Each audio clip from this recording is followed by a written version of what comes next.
अस्सलाम वालेकुम। सुनो न्यूज़ के साथ मैं हूँ राउफनान। आज आपकी मुलाकात ऐसे हुनार तालिब इल्मों से करवाने वाला हूँ जिसने NASA international space app challenge में हिस्सा भी लिया और कामयाबी भी हासिल की। मेरे साथ ये 4 तालिब इल्म मौजूद हैं जिन्होंने एक टीम बना के नासा के इंटरनेशनल स्पेस ऐप चैलेंज में हिस्सा लिया।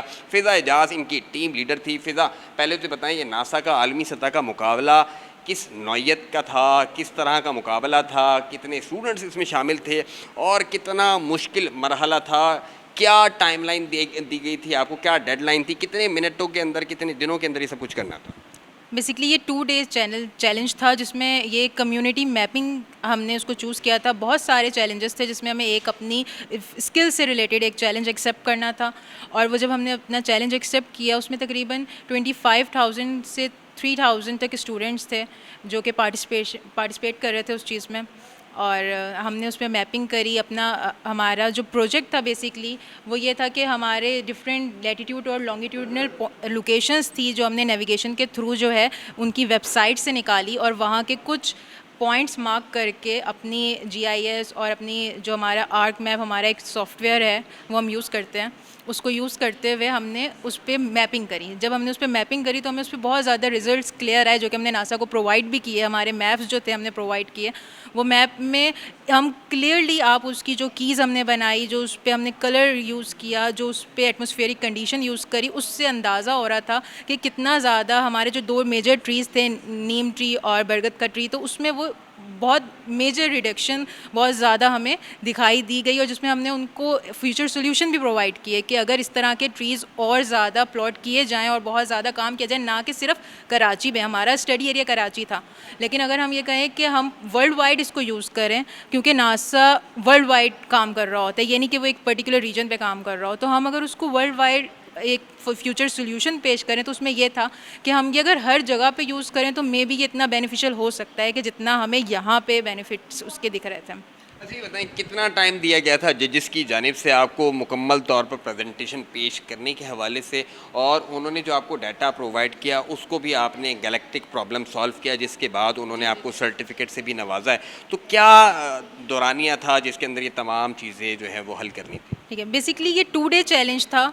हमने पहले एक प्रोफाइल बनानी होती है और सबसे मेन चीज़ इसमें ये थी कि एक टीम बिल्ड करना। मैं एज अ ग्रुप लीडर मैंने 3 और अपने साथ पार्टिसिपेंट्स ऐड किए, क्योंकि ये विदाउट ग्रुप मेंबर हम काम नहीं कर सकते, कोई इंडिविजुअली काम नहीं होता। तो उसके साथ हमने काम किया। 2 दिन में हमें, एक दिन उन्होंने हमें डेडलाइन दी और हमें सारे प्लेटफॉर्म प्रोवाइड कर दिए, इंटरनेट, हमारा वहाँ पे डाटा, हमने वो वेबसाइट्स जो नासा की जितनी भी वेबसाइट्स हैं ऑथेंटिक, हमने वो यूज़ करी और उसके बाद नेक्स्ट डे हमने उसको प्रेजेंट किया जजेस के सामने। तो उसके बाद ही हमारा जो बाकी प्रोसीजर था वो हुआ। बाकी स्टूडेंट जो हैं उनसे भी बात करेंगे। अमान, ये बताएं कि आपका क्या काम था इस पूरे जो है वो मुकाबले के अंदर, आलमी मुकाबला था, रियल टाइम के अंदर आप लोगों को उन्होंने डाटा दिया कि इसे सॉल्व करके आप दोबारा नासा को डाटा फीड करें। आलमी सतह के मुकाबले में हिस्सा लेते वक्त कोई घबराहट, कोई झिझक, कोई परेशानी का सामना रहा, और आपके टीचर्स ने आपको कितना सपोर्ट किया? बेसिकली डर तो बहुत था दिल के अंदर कि मतलब हम कर पाएंगे या नहीं कर पाएंगे, बट हमारे जो फोकल पर्सन है हमारे डिपार्टमेंट की, मैम अनीला कौसर, उन्होंने बहुत सपोर्ट किया हम लोगों को।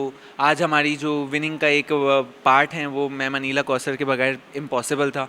उन्होंने हमारे ऊपर बहुत एफर्ट्स करे, उन्होंने हमें एक पाथ दिखाया कि आप लोग इन प्रॉब्लम्स को किस तरीके से सॉल्व कर सकते हो, एक तरीके से गाइड दी हम लोगों को।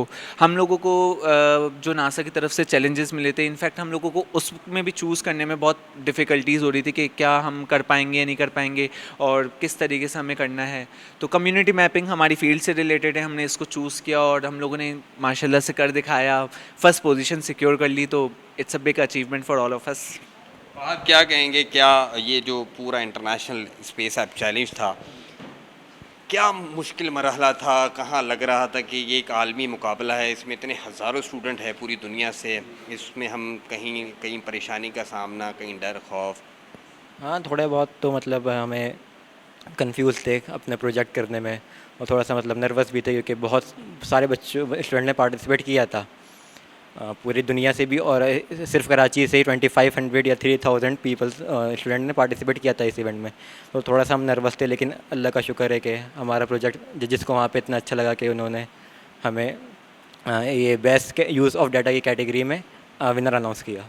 ठीक है। अच्छा, मुनज़्ज़ा से हम बात करेंगे। मुनज़्ज़ा, ये बताओ कि ये रियल टाइम के अंदर चैलेंज था, रियल टाइम के अंदर ही आपको प्रॉब्लम सॉल्व करके नासा को दोबारा डाटा प्रोवाइड करना था, तो उसके अंदर आपका एज अ टीम मेंबर क्या काम था? क्या आप लोगों ने डाटा कलेक्शन किए और क्या नासा को प्रोवाइड किया, जिसके बाद नासा ने आपको जो है वो फातेह करार दिया, सर्टिफिकेट से नवाजा? तो थोड़ा सा नाजरीन के लिए आम फहम बताओ। सबसे पहले जो हमें डेटा जो हमने अपने वर्क करके गए थे, हमें वो 1 दिन दिया गया था और ऑलमोस्ट सिर्फ 1 घंटा दिया गया था। हमें एक्सेस दी गया था कि हम जो है वो उस डेटा को यूज़ कर सकते हैं और यूज़ करने के बाद उसमें जो हमने अपना वर्क परफॉर्म करना है वो हम उसे दोबारा देंगे।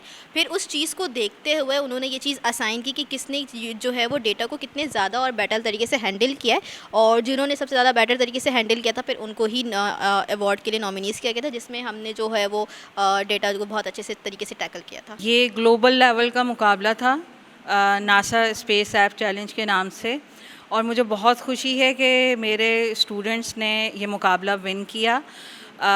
It's not only about the Karachi कि सिर्फ कराची के स्टूडेंट्स हों, ये ग्लोबल लेवल का एक बहुत बड़ा मुकाबला था। और मैं इस मामले में बहुत ज़्यादा मैं इस चीज़ को ये ज़रूर करूँगी कि मुझे इस चीज़ की तो खुशी है कि ये स्टूडेंट जीते हैं, उसके साथ साथ मुझे ये भी खुशी है कि यूनिवर्सिटी ने भी इसको रिकग्नाइज़ किया।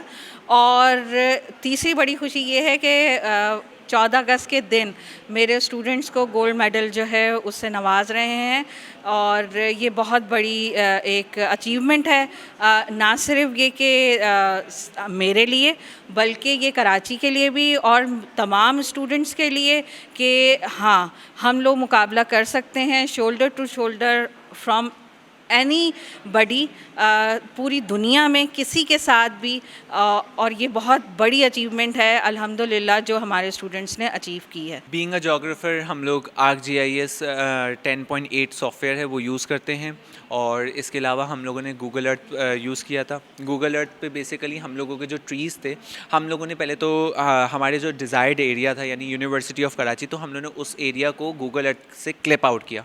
क्लिप आउट करने के बाद वही शेप फाइल को हम लोगों ने अपना ArcGIS के ऊपर एक्सपोर्ट करवाया। देन हम लोगों के जो पॉइंट्स थे हम लोगों ने उनको उसके ऊपर प्लॉट करा। फिर हम लोगों के कुछ एनालिसिस थे, कुछ इंडाइसिस थे जिनमें IDW आता है, जिसको ArcGIS का एक बहुत ही यूज़र फ्रेंडली टूल है, उसको हम लोगों ने यूज़ करके उसके ऊपर एयर पॉल्यूटेंट लेवल्स को स्टडी करा कि जो हम लोगों के 2 बेसिक ट्रीज़ हैं, इंडियन बनियन और नीम ट्री, कि वो किस तरीके से हमारे जो इर्द गिर्द का एनवायरनमेंट है उसके अंदर जो मेजर पॉल्यूटेंट लेवल्स हैं, जो कि 7 होते हैं लेकिन हमने 5 की स्टडी करी थी, उनको किस तरीके से अच्छा मतलब रिजल्ट्स निकाल के दे दें।